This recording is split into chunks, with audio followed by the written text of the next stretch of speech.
قال: أنا عنتر الجزائري ولست بوخوم الألماني. هو من تحدث بحماسة عن بلده الجزائر ودافع عن ألوانها بشراسة. هو من أهدى الجزائريين هدف التأهل إلى المونديال الغالي، وهو بكل بساطة مدافع.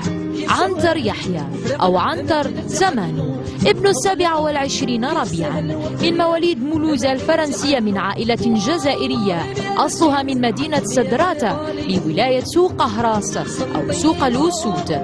عنتر استبسل في الدفاع عن العرين الجزائري مثلما فعل جده شهيد الثورة الجزائرية. وبالرغم من عيشه فترة قصيرة بالجزائر إلا أن قلبه الصغير حمل الكثير من الحب للوطن. في سن 14 انضم عنتر إلى المدرسة الداخلية لنادي سوشو الفرنسي، وتواصلت قصته مع المستديرة إلى غاية احترافه مع نادي باستيا بعد تجربة لم تكن بالناجحة في ميلان الإيطالي دامت موسما واحدا وفقط.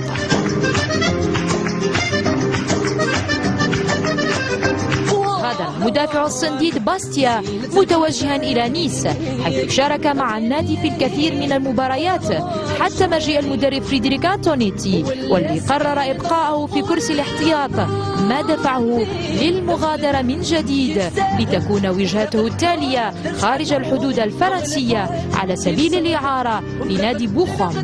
لكنه أصبح مهما وأساسيا، ما جعل النادي الألماني يحتفظ به ولا زال إلى يومنا هذا، ليس كلاعب فحسب بل كقائد للفريق.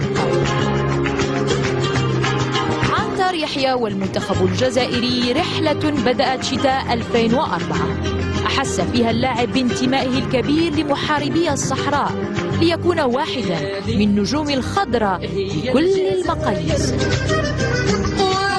39 مباراة مهمة في حياة عنتر مع المنتخب، لكن أغلاها في تاريخ اللاعب تلك التي أدخلت الجزائر إلى تاريخ المونديال مرة أخرى بهدف مدافع اسمه عنتر. تكلمنا عن نجمنا اليوم في مقدمة طويلة، ولعل هذه السطور البسيطة تكفي لتجعل عنتر أفضل لاعب عربي لعام 2009 حسب استفتاء صدى الملاعب. نعم، وبكل قوة عنتر الأفضل بنصف الأصوات تقريبا، متقدما على أسماء كبيرة في كرة القدم، وعلى رأسهم المصري محمد أبو تريكة الذي حل ثانيا، والجزائري رفيق صيفي في المركز الثالث. ونحن في صدى الملاعب تمنينا لو كنت معنا لنشاركك الفرحة. ألف مبروك عنتر، ألف مبروك ابن سدراتة مسقط رأس والدي، كذلك وألف مبروك ابن الجزائر بكل بساطة. راديا صلاح، صدى الملاعب.